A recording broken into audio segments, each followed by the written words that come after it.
Bon dia, bon tardi en welkom terug bij de nieuwe aflevering van de Stichting WeConnect podcast. Vandaag hebben we een hele speciale. Vandaag gaan we het hebben over de Kitty Kotti viering en het herdenken van het koloniaal verleden. We hebben een speciale gast daarvoor uitgekozen, Gilberto Morishaw. Gilberto is zelf ook host en moderator en op dit moment is hij voorzitter van de Raad van Toezicht van de Stichting OCAN.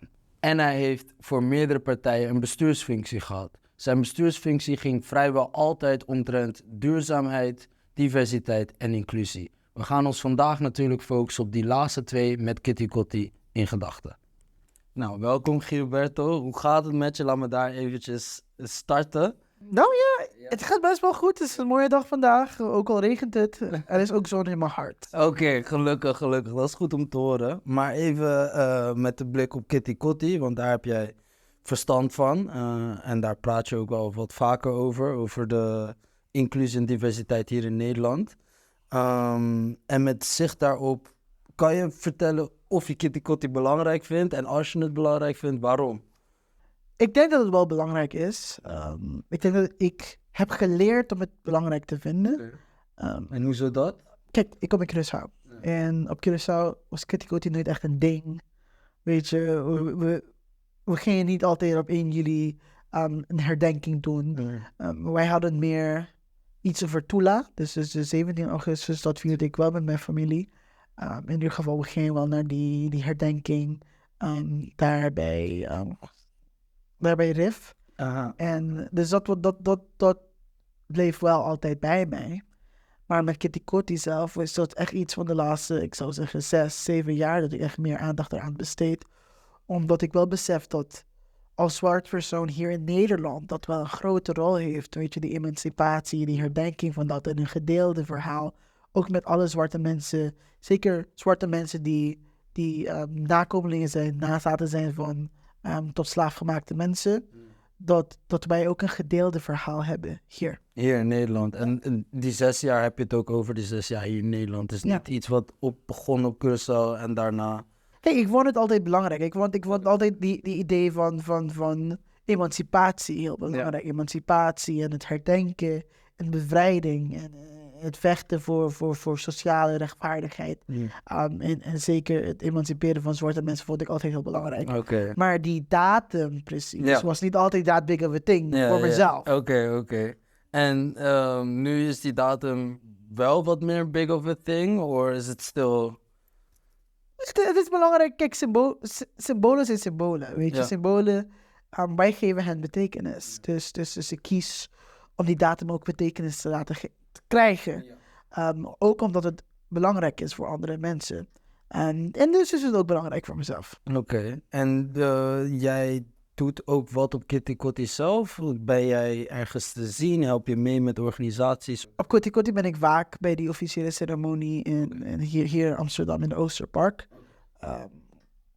Waarschijnlijk dit jaar ben ik dat wel op persoonlijke titel wel aanwezig. Ook al dat wordt wel een drama. Maar we'll cover that. Daar gaan we nog niet op in. En even een kleine terugblik op natuurlijk vorig jaar Kitty Kotti. Een officieel excuus vanuit het Koninkrijk. Wat is je visie daarop? Wat vind je ervan? En kon het anders? Of heb je zelf een andere manier dat je ernaar kijkt? Ik vond dat het noodzakelijk was. Ik vond dat het een bare minimum was. En weet je dat het wel het begin moet zijn. Dat we excuses geven aan de mensen. En we erkennen, weet je, Nederland erkent dat zij een rol hebben gespeeld. Of een grote rol. Zij waren basically de orchestrators van de slavernij die onze voorouders dus heftig heeft beïnvloed, weet je. Ze waren onderdrukt voor jaren, enslaved. En het is belangrijk dat Nederland dat ook erkent als een staat, weet je, dat wij hebben dit gedaan als instituties en wie wij zijn is ook te danken aan de kwaad en die onrecht die we tegenover die mensen hebben gedaan, aan onze mensen hebben gedaan. Dus dat is wel heel belangrijk. Ik denk dat de proces er naartoe messy was. Dat het anders kon, dat het heel erg gerust was. Ja. Dat vond ik wel. zeker die van december, de 20 december, toen Mark Rutte dat heeft gedaan, was het gewoon, oké, that's nice, I guess. Like een paar dagen van tevoren hoorden we dat ging gebeuren. Kijk, voor de mensen van de eilanden was dat geen probleem, want zoals ik net zei, weet je, Kitty Kotti is niet zo'n grote ding op de eilanden. Dus voor ons was die waarde voor een 1 juli excuses niet zo een meerwaarde vergeleken met de Surinaamse gemeenschap. Maar het is wel goed dat de koning en de premier dat hebben gedaan. Qua inhoud denk ik dat zeker op de Kitty Kotti, maar ook die van de minister-president, dat er bijna geen aandacht wordt besteed aan de eilanden zelf. En hoe kolonialisme en die doorwerking van slavernij tot op de heden nog steeds een rol speelt. En zeker in de speech op 1 juli zelf werden alle eilanden niet eens benoemd. Ja. Weet je, alleen maar Curaçao gedeeltelijk. En als organisatie ook zagen wij dat ook, weet je, dat de stemmen van Caribische mensen heel erg Bij elkaar. ja, weet je, het wordt gewoon een beetje weggeveegd of vergeten. Ja. Terwijl wij nog steeds binnen de koninkrijk zitten. Ja. En wij nog steeds, weet je, binnen de constructies moeten leven en moeten werken en moeten bestaan. Die ervoor hebben gezorgd dat slavernij bestaat. En dat onze mensen tot op heden groot economisch onrecht ervaren. Zeker wat betreft de verdeling van rijkdom op de eilanden. En eigenaarschap op de eilanden. En ook wie het te zeggen heeft op bepaalde gebieden. Maar ook bijvoorbeeld in onze relaties met de verschillende landen. I can go on. Ja, nee, maar ik ben ook naar je aan het luisteren. En eigenlijk het enige wat ik kan is het allemaal beamen. Ik denk dat je het stuk more eloquently uitspreekt dan dat ik dat zou kunnen. Maar ik ben het helemaal met je eens. Misschien dat we straks er weer op terugkomen op het excuses. Maar voor nu het herdenken en het erkennen. Waarom is dat zo belangrijk om te blijven herdenken en te blijven herkennen van dat verleden? Van de pijn die we wel hebben geleefd en niet hebben geleefd. Het is multilayered, zou ik zeggen. Kijk, het is zo belangrijk omdat wanneer we erkennen en herdenken wat ons heeft gevormd, kennen we onszelf beter nu. En weten we waarom we bepaalde dingen doen, waarom we bepaalde verschijnselen zien in onze communities, waarom we misschien struggelen op bepaalde gebieden. Dus dat is ook heel belangrijk voor onszelf. Maar het laat ons ook nadenken over waarom we hier zijn gekomen. En wat dat heeft gekost. En waar we naartoe willen gaan. Weet je, dat dit een reis is. En niet iets dat alleen maar in 1 dag is gebeurd. Dat wat wij vandaag hebben niet vanzelfsprekend is. Maar dat het werd gekocht met bloed. Weet je, dat mensen ervoor hebben betaald. Dat onze voorouders zoveel moesten lijden. En dat we hier nu zijn. Dat is voor ons ook misschien een motivator om onszelf niet te vergeten. En om meer te vragen van onszelf. Maar meer te verwachten van onze community. Maar ook de motivatie om onszelf meer in te zetten. Om iets beters te doen, om iets mooiers te maken. Gewoon echt die generational legacy die we hebben voor anderen. Dus echt die besef is zo belangrijk. Maar ook bijvoorbeeld voor de witte publiek, zou ik zeggen, in dit land. Kijk, wat je kiest om te herinneren en wat je kiest om te vergeten, dat definieert jou. En als je kiest om alleen maar bepaalde negatieve... Of weet je, als je kiest om te denken, oh ja, onze voorouders waren alleen maar heroes, weet je, en die grote zeehelden. Je vervormt dan jouw geschiedenis is een manier dat alleen maar die mooie dingen of een soort van onbevraagde realiteit doorgeeft. Ja. In plaats van de realiteit die, weet je, what actually happened. Actually reality. You know, Ja. like, het is een hele biased take. En ik denk dat die gevaar daarin zit, is dat het jou ook heel fragiel maakt, omdat je dat niet beseft. Weet je, mijn geschiedenis is een geschiedenis vol met mooie dingen en ook vol met pijn. En met fouten en met vreedheden en met negatieve dingen die mijn voorouders ook hebben gedaan. En die besef is belangrijk omdat wij allemaal mensen zijn. En de volledige potentie voor goed en de volledige potentie voor kwaad woont in ons allemaal. Ja. En doordat wij die besef hebben, kunnen we kiezen wat we voeden. En herdenken helpt ons om te herinneren dat we bepaalde dingen niet moeten voeden en bepaalde dingen wel moeten voeden. Wat voeden wij om een rechtvaardige samenleving tot leven te laten komen? Weet je, wat willen we laten bloeien? Welke plantjes wateren wij? Houden we onszelf verantwoordelijk voor dingen die wij doen, die dus ervoor zorgen dat we de foute kant op gaan. En dat is ook voor de witte mensen is dat heel belangrijk.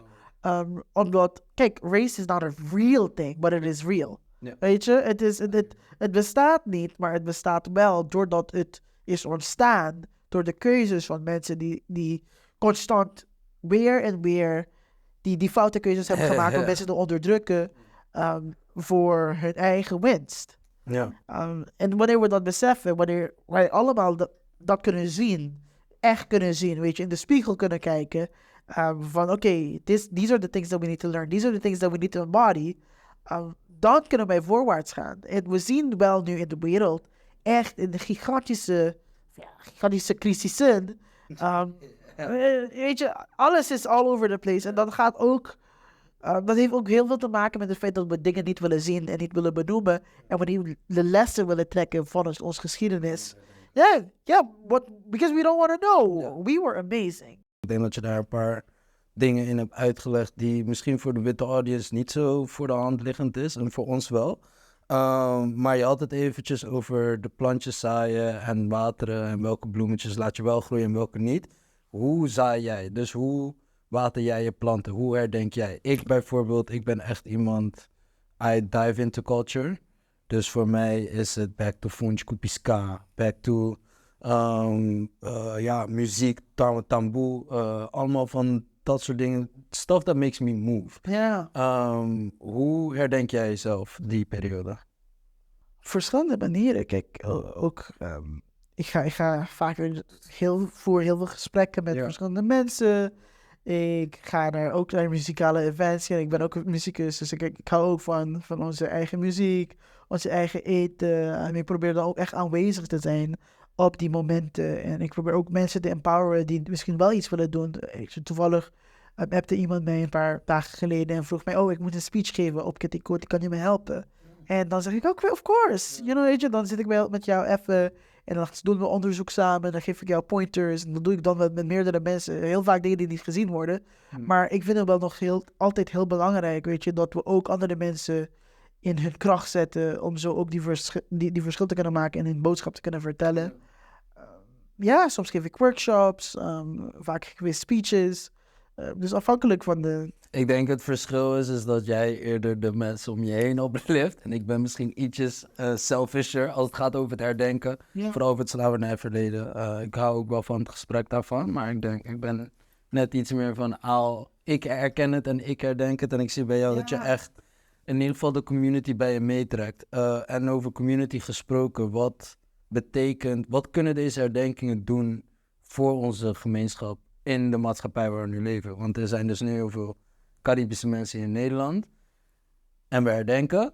En wat brengt dat ons hier in Nederland? Goeie vraag.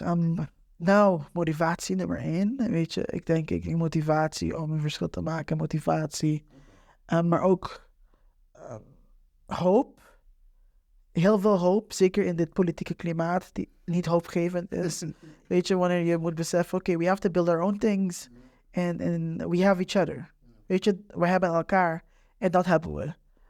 En dat we onze eigen instituties beginnen op te bouwen. Dat onze eigen projecten beginnen te ondersteunen. Herdenkend geeft ons de mogelijkheid om samen te komen. En in die bijeenkomsten, weet je, in die samenkomst... kunnen we dingen maken, kunnen we dingen scheppen en bouwen met elkaar. Doordat we dus meer en meer intentioneel aanwezig zijn. Kijk, ik denk, als gemeenschap struggelen we soms om dingen echt intentional te doen. Vaak, we gaan naar dingen en we doen dingen, maar het is vaak niet met een intentie, een voorbereide gedachte. Weet je, dat je maakt een planning samen. Oké, dit wil ik bereiken. En het mooie van herdenken is dat je dat wel met intentie en met je hele hart en ook je hersenen moet doen. And so it's a practice. And in this practice that we do, we also learn to practice that in other aspects van onze eigen cultuur. Oké. Ja, ik denk dat je daar weer een paar one-liners erin hebt gezet. Die zo op That's het- what it's about. zo op het t-shirt kunnen. Ik wil eventjes terugspringen naar eigenlijk helemaal in het begin waar je het had over dat Kitty Kotti voor ons als Caribische eilanders niet heel veel betekent. In ieder geval die datum 1 juli niet. Waarom denk je dat dit zo is de eerste vraag. En wat kunnen we eraan doen om dat te veranderen? Nou, kijk, voor heel veel mensen is het gevoel gewoon, maar dat is gewoon de datum die de overheid heeft besloten als slavernij af te schaffen. Voor onze Caribbeans. Ja. Of denk je dat dat ook zo is voor Surinamers? Nou, het was ook voor Suriname zo, maar ik denk, er is dus wel een verschil tussen de Surinaamse ervaring, dat zij zijn geen kolonie, officieel in ieder geval, structureel, niet meer. Ze hebben ze zijn een onafhankelijke staat, waardoor hun relatie met Nederland anders is. Er is misschien meer maturity op het gebied van herdenken, omdat zij hun eigen verhaal schrijven. At least, again, weet je, neocolonialisme bestaat ook, et cetera. Maar structureel gezien, institutioneel gezien, zijn ze anders, zijn ze een ander land. Ja. Dus er zijn ook heel veel meer mensen, terwijl op Curaçao en de andere eilanden is dat nog steeds, onze onderwijssysteem wordt nog steeds gedefinieerd door Nederland. Onze manier van denken en onze culturele die invloeden zijn nog steeds heel sterk. Ja. Weet je, de slechte en de goede. Dus er zijn ook gewoon goede invloeden, et cetera. Maar dat speelt wel een rol dat wij dan misschien die dag kritischer bekijken. Ja. Eigenlijk omdat we zeggen, er valt niks te vieren. Volgens. Ja, er valt niks te vieren. Want het is niet... Tula heeft die strijd niet gewonnen, weet je, bijvoorbeeld op 1 juli. Het was geen victory. Zelfs 17 augustus is a tragedy, right? Yeah. It's a tragedy. Like it's an injustice. En dus the power that is in that is very... Weet je, het is raar. Ja, het is een soort van... Oké, nu herdenken we dat wij vrij zijn. Maar zijn we vrij? Ja, het is een tricky, slippery slope. Ja, het is een slippery slope. Maar ik denk wel ook op hetzelfde moment dat die mensen wel meer... Ook een soort van afkeer houden tussen... Weet je, oké, dan gaan we die dag gebruiken als een soort van feestdag van... we zijn vrij geworden. Terwijl dat niet... Echt zo. Nee, precies. It's like, okay, we're gonna celebrate something that they told us that we need to celebrate. De koning heeft ons vrij gemaakt op dit day. Excuse you. Yeah. Weet je, dat vrijheid iets is dat iemand mij kan geven of ontnemen, is een filosofisch, vind ik dat niet. You know, that don't work. Nee. You know, like helemaal mee. And freedom is not something that is able to be bought or to be given because it's always been mine. En dat is dan wel wat ik voel, in ieder geval, als ik kijk vanuit Curaçao, van de Curaçaose perspectief. Maar ik denk niet dat Kitty Kotti op zichzelf een slecht iets is. Ik denk dat, you know, pick any date, you know, like, weet je, het kan November 4 zijn. Ja. Maar als we iets kunnen hebben om dat officieel samen te kunnen herdenken. En kijk, ik denk dat het heel belangrijk is voor witte mensen. In de zin van dat het een mogelijkheid is ook... inzicht. Ja, inzicht, maar ook om hun eigen verhaal te herschrijven. Van oké, wie willen we zijn, weet je? Voor Nederland is dit eigenlijk... En dus eigenlijk zou je zeggen, dus die excuses heeft meer betekenis, zou het moeten hebben voor witte mensen dan misschien voor mensen van kleur. Want voor hen is het oké, like, we are rewriting our history, we are rewriting our national story. En dan zeggen we ook, jullie verhalen zijn onze verhalen ook. Ja. Weet je? From now on forward, your ancestors are also my ancestors. En dus is er een soort van verbreding van wat het betekent om Nederlands te zijn, weet je? En dat is wel een hele goede ding voor misschien de overleving van dit maatschappij. I mean, they have to want it. They have to want it, but actually it's great for them. Ik weet niet nog hoeveel... Het is niet slecht voor ons, per se. Maar het is niet iets alsof, like, you know, them saying sorry doesn't change a thing. Ja. Maar voor hen, gewoon die symbolische waarde die het kan hebben voor hen. Oké, weet je, onze voorouders zijn niet alleen maar de mensen die anderen hebben onderdrukt, maar Tula is ook onze voorouder. Weet je, dat is en dan zie je dan ook bij die verbreding van de nationale kanon met hoe heet het, met Anton de Kom, dat die schrijvers ook gezien worden als Nederlandse helden. En dat is wel heel krachtig, want en dat zie je bijvoorbeeld in de VS ook. Dat Martin Luther King is an American hero. I mean, they whitewashed him, but that being said, that aside, het is een soort van reframing, weet je, dat you're kind of breaking down this old barrier of, oh, you know, we were only the oppressors. Maar je geeft mensen ook een soort van hero waarmee ze zich mee kunnen identificeren dat, you know, I live in the spiritual inheritance of this black liberation fighter. Dat zou je 20 jaar geleden niet kunnen zeggen. En dus dat is wel iets dat heel subversive is van die excuses. Of in ieder geval dat het subversive kan zijn. Ik denk niet dat het tot uiting is gekomen. Because as we look at the political climate, right? You know, like, het is best wel verdrietig eigenlijk. Het is triest, want kijk, this is a gift. Het is een opportunity voor iedereen om zich ook even te beseffen, oké, wie willen we zijn en wie kunnen we zijn. We mogen ook deze mensen verwelkomen tot onze idee van onze identiteit. We verbreden onze identiteit en dat maakt ons sterker. En dat maakt ons krachtiger. Maar de angst regeert hier in Nederland. En Geert ook. Oké, nou kijk, daar heb je je snippet. Dat is perfect voor TikTok, dankjewel. Nou, ik ga straks naar het tweede gedeelte van mijn vraag, waar ik je ook nog vroeg over, moeten wij wel Kitty Kotti van ons willen maken? Je hebt het eigenlijk al een beetje wel beantwoord, maar ook hoe kunnen we dat doen dat het meer leeft bij de Caribische mensen? Ik wilde wel tussenin nog aangeven dat het is wel aan de ene kant heel mooi wat je er net uitlegt over hoe dit voor de witte Nederlander inderdaad verbreding kan zijn van de identiteit van wat het betekent om Nederlander te zijn. Maar aan de andere kant is een ander stemmetje in mijn achterhoofd dat zegt, atrobe, moeten wij weer een soort van wat gaan bieden aan, zodat zij zich beter kunnen voelen? Dat gevoel. Maar that's a fair question. Ja, dat is wel iets dat ik denk van, again, maar we zijn er nu doorheen. Nou, even naar de vraag toe, zouden wij deze dag meer als moeten claimen als van ons? Moet je als Caribisch persoon dat willen? Of zouden wij misschien een andere dag moeten hebben? Of een week of een maand of een jaar? Ja, het is een herdenkingsjaar, right? Ja. I mean, like, ik heb geen herdenking gezien. ja, het was meer een politieke disaster in plaats van herdenking. Op jouw eerste punt. Kijk, wat het wel heel mooi maakt van ons geschiedenis, that we actually have so much to remember.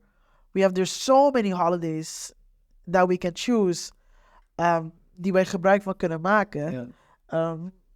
Dus ik denk niet dat we per se zoekend zijn naar dat. Kijk, Tula bijvoorbeeld, die dag vind ik altijd, dat is gewoon één dag waar ik zeg, you know, this is a black thing. This is a black community thing. Because het gaat echt over us. Terwijl bij Kitty Kotti vind ik dat niet vanzelfsprekend. Want het gaat ook over die hele relatie van onderdrukking en al die andere. Terwijl bij Tula gaat het echt over, we rose up and we stood up for ourselves and we fought against the oppressor. Dus ik vind die verhaal voor mij meer eigen dan die Kitty Kotti verhaal, die ik meer een soort van kind of een collaborative thing is met alle andere eilanden en met Nederland. Omdat het heeft te maken met de identiteit en the nature of the oppression that we suffered from en die institutionele onderdrukking. En niet alleen maar wie wij waren. Ik denk niet dat Kitty Kotti heel veel te maken heeft met wie we zijn en wie we waren. Omdat ook al we waren geen slaven, we waren tot slaaf gemaakt. Yeah. Weet je, dus wij waren onderdrukt. Dat is geen karaktertrek. You know, it isn't something that is inherently part of our community. Dus ik denk wel dat het ook het iets is dat we moeten, we should recognize it and we should remember it. I'm not that big of a gatekeeper for Kitty Kotti. Like to be very specific, because I don't think there's. Ik denk dat die added value juist ligt bij die volledige understanding. Because like, what are we remembering? You know, like we're remembering we were set free, but like we already know that. Voor wie is het feest eigenlijk? Ja, precies. Dat bedoel ik. Het is voor ons. Kijk, we live the consequences of enslavement.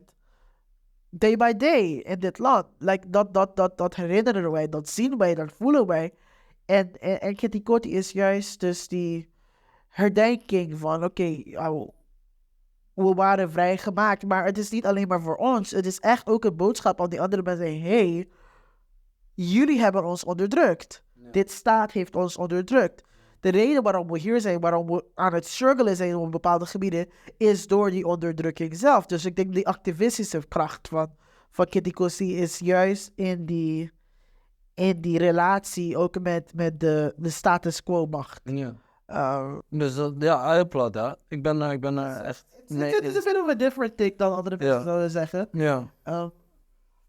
Maar ik weet niet in hoeverre... Kijk, we kunnen het ook voor onszelf maken, right? Ja. Like, maar ik weet niet, wat is de meerwaarde daarvan? Ja, dat is ook mijn vraag. En ook denk ik gelijk een segue naar mijn volgende is... We hebben het er net gehad over de struggles en de pushback die je krijgt ook vanuit de Caribische community themselves.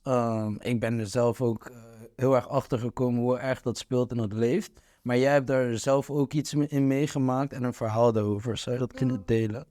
Ik zat op de middelbare school. Dat was toen ik 15 of 16 jaar was. En ik zat op de Peter Stuyvesant College. Hè? Voor de mensen die het niet weten, Peter Stuyvesant was de WIC-directeur. En hij was directeur van Curaçao en daarna directeur van Nieuw Amsterdam. En mijn middelbare school had dus die naam. En uiteindelijk, het was een hele... Kijk, het was Wilhelmine Wils toen der tijd. Die zei, die naam moet echt veranderen, want het is heel koloniaal. En waarom heet onze middelbare school de naam van een colonizer? Which is fair. Maar die proces van die naamwijziging kwam met heel veel pushback. Ook vanuit de studenten zelf op de school, weet je. Alle medeleerlingen. Iedereen was heel tegen. Ik zat in de commissie voor de transitie van de naam. Dus ik zat dan, 16, ook met de minister van onderwijs van Nederlandse Antillen toen de tijd. Of Curaçao. Ja, Curaçao toen de tijd. Dus het was wel interessant om daar betrokken te zijn. Maar je zag wel gewoon hoe mensen bepaalde argumenten gebruikten. Door je like, dit is een lot. Wat voor argumenten? Verschillende, zoals... Peter Stuyvesant is een mooie naam. Andere namen, weet je, zeker van lokale mensen, zouden best wel lelijk zijn. Ze kozen voor de naam van Collegio Alejandra Paula. En ze zeiden, nee, dat is een hele lelijke naam. De Nederlandse universiteiten zullen dat niet begrijpen. Het klinkt niet zo lekker. Wie is die guy? Peter Stuyvesant is gewoon like een held geweest. Hij is belangrijk geweest. And these were also black kids, you know? En nu zijn al die mensen super woke today. Ja. Maar toen der tijd was iedereen heel tegen. En ik zat dan in die commissie. En dan moesten we dingen organiseren. En die transitieperiode faciliteren. Maar people hated it. Er waren gewoon demonstraties op school. Tegen? Tegen de naamswijziging. Ze hebben de minister, René Sarria, weet je, een super belangrijk pro-papiermento strijder, zou ik zeggen zelfs. En ze hadden hem met eieren gegooid. It was big. Het was gewoon heel dramatisch. Er waren protesten, demonstraties. Mensen schreeuwden tegen de media.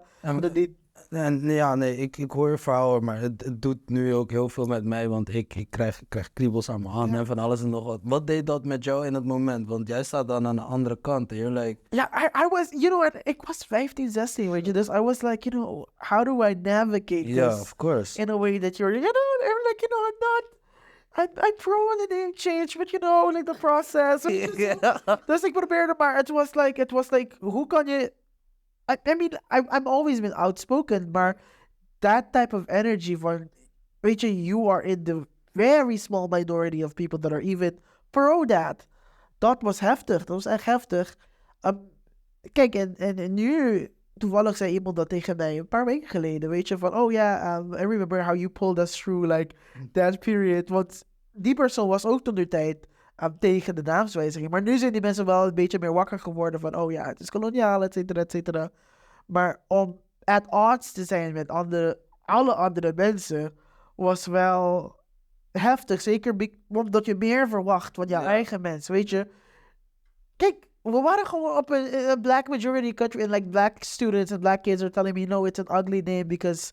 You know, it's for a black man or something like that. Het is te gek voor woorden... hoe genormaliseerd dat was. En dus nu is het wel minder, zou ik zeggen. Ik denk gewoon ook door de 2020 en Black Lives Matter... en die internet awareness die heel veel meer mensen hebben gekregen... begint dat ook meer te leven. Maar op de eilanden op school hechten we niet zoveel waarde aan onze eigen culturele dingen, onze eigen geschiedenis, onze eigen verhalen. Sommige, ik ken zoveel mensen die geen Papiamento wilden spreken. Niet alleen maar die geen Papiamento konden, want dat kan. Weet je, misschien ben je net daar komen studeren. You know, like it's fine. Maar gewoon sommige mensen zeggen, nee, ik wil geen Papiamento leren omdat het lelijk is. You know, and this is going to a public school filled with other black kids.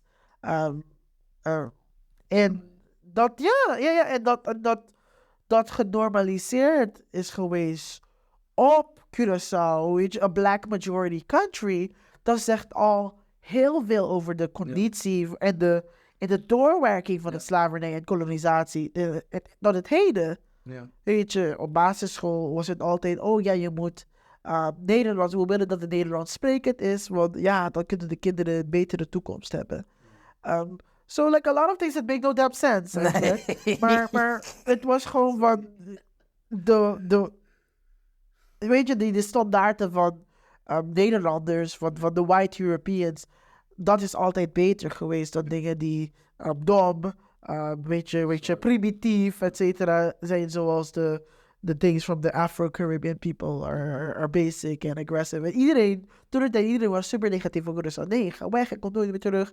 Zoveel van die mensen wonen nu weer op Curaçao. Because like ik denk, they needed to visit and they needed to live somewhere else to kind of realize, you know, oh my god. En dat is iets wat... Kijk, ik had wel die kans gekregen om dat van tevoren te zien. But, I mean, it's great, right, that you can have that vision, but it also sucks because you're like in the moment, you can't do anything about it.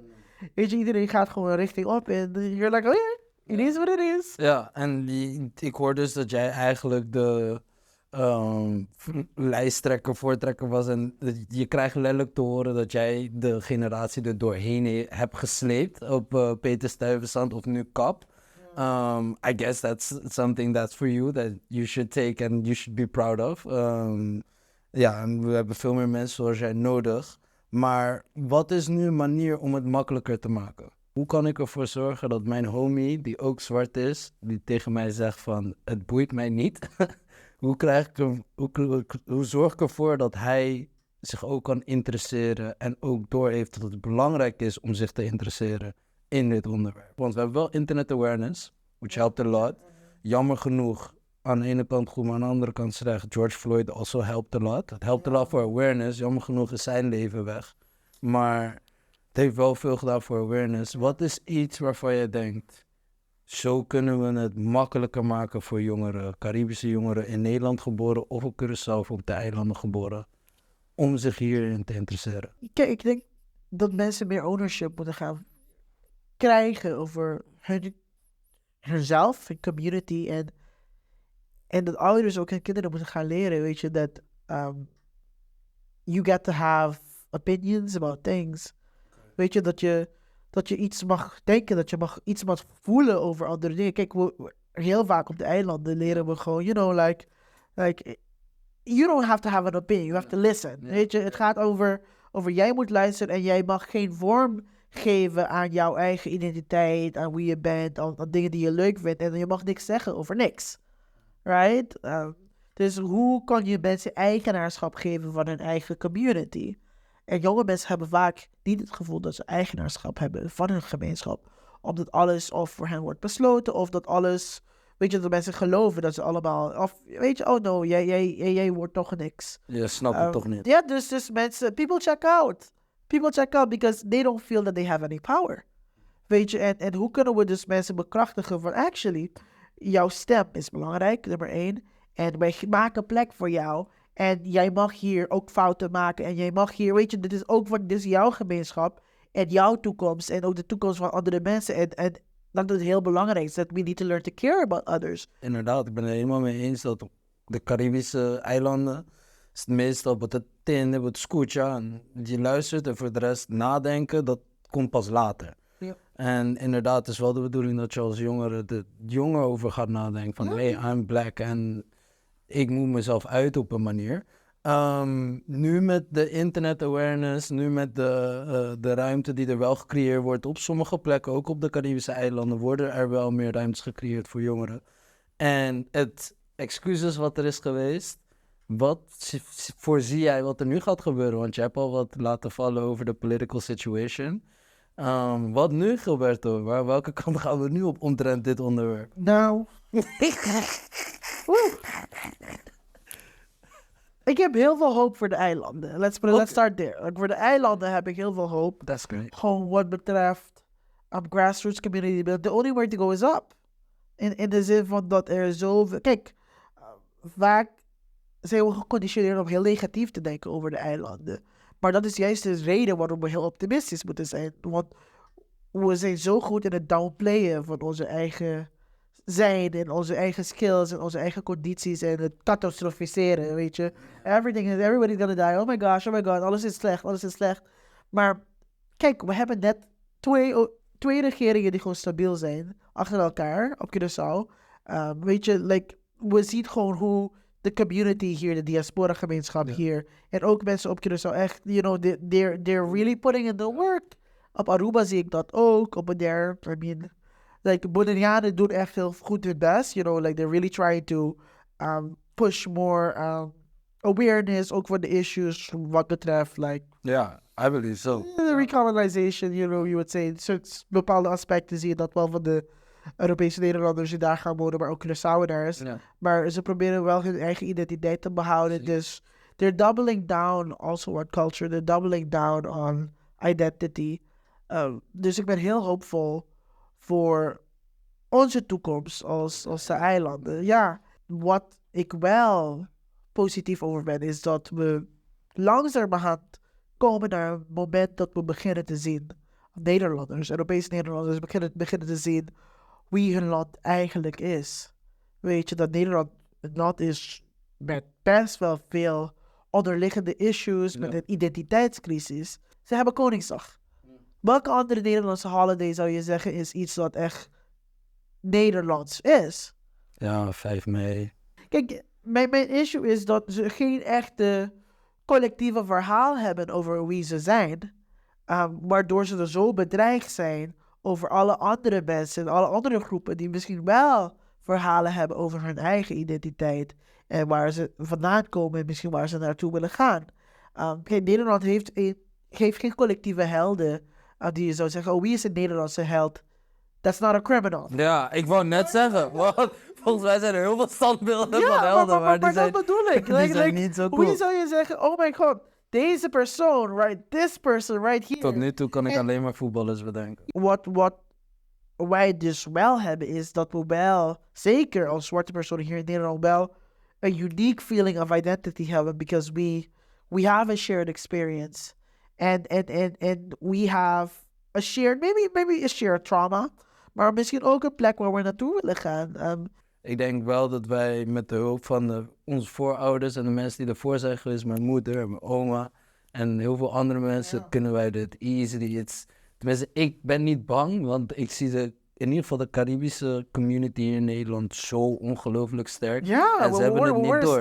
Ze hebben het niet door. Ze groeien een klein beetje daar, ze de hele tijd eronder. Straks hebben we een fundering en dan springen we omhoog. Ja, maar dat is eigenlijk, de hoop voor ons is er. Het is aanwezig, ik voel het. Weet je, ik zie het in de ruimte, ik zie het gewoon, you know, the people are ready for this change. And we're making it happen zonder wat we beseffen. En we moeten gewoon de hoop vasthouden en de moed vasthouden. En geloven dat het mogelijk is. En gewoon die onzichtbare zien. Want het is er al. Ja, het is er al. We kunnen het alleen nog niet zien. Ja. I completely agree. Nou, dat was het gesprek wat ik samen met Gilberto heb gevoerd. Ik denk dat er weinig gesprekken zo waardevol waren als deze. Gilberto heeft eventjes getouched upon hoe het nou is na het excuses van de koning. Wat hij daarvan vindt. Wat hij zelf vindt ook van het herdenken. Het proces van herdenken en wat dat brengt bij elke gemeenschap. Zowel de Nederlandse, Europees witte Nederlandse als onze gemeenschap op de Caribische eilanden of hier in Nederland. En ik denk dat Gilberto de beste one-liners in de game heeft. Dus als je die eventjes wil nakijken, zou ik zeggen, kijk eventjes terug in de video of luister het even terug. Bij de volgende podcastaflevering hebben we te gast Zakia, die nu studeert in Nijmegen en op Saba heeft gewoond en daarover vertelt hoe dat was. En we hebben als host-moderator, ga ik er niet bij zijn, gaat Soufami hier zitten en haar interviewen. Graag like deze video, comment, deel, subscribe, alles. Dat kan je hieronder doen. En ik zie jullie graag volgende keer.